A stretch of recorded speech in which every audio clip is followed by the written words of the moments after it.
పట్టపగలేమో అందంగా కనిపించి అర్ధరాత్రి అతి భయంకరంగా మారే పల్లెటూరు. ఆ ఊరికి చివరిలోనే ఉంటున్న ఇద్దరు తాతయ్యలు. వాళ్ళకి అరుపులు వినిపిస్తాయా, వినిపించవా? దారిలో అతి భయంకరమైన రోడ్లు, ఆ రోడ్ల మధ్యలో కార్లని ఆపుతున్న లేడీ ఆత్మ. వాళ్ళు నిజంగానే ఆ తాతయ్యలు అక్కడ ఉన్న ఆ మహిళ ఆత్మ అరుపులు విన్నారా, లేక అంతా బూటకమా? అసలు నిజాలేంటో తెలుసుకుందామని నేను ఆ పాడుపడ్డ ఊరికైతే వెళ్ళాను. అలాగే ఆ తాతయ్య వాళ్ళని కలవడం కూడా జరిగింది. అక్కడ దెయ్యాలు ఉన్నాయా లేవా అనేది ఈ సీజన్ ఎండ్ అయ్యేలోపు మీకు ఒక క్లారిటీ అయితే ఇస్తాను. సో మేము అక్కడికి వెళ్ళి అర్ధరాత్రి తీసిన వీడియోస్ అయితే ఇక్కడ నుంచి అప్లోడ్ అవుతాయి. సో స్కిప్ చేయకుండా చూడండి గైస్.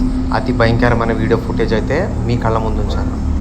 నేను అక్కడ వీడియో తీసే టైంలో కొన్ని విచిత్రమైన చావు కేకలు అయితే వినపడ్డాయి. అవి నిజమా లేక అబద్ధమా ఈరోజు రాత్రికి తెలిసిపోతుంది. ఊరి మొత్తాన్ని వదిలేయడానికి గల కారణాలు ఏంటో తెలుసుకుందాం ఈ సిరీస్లో. Let's start guys.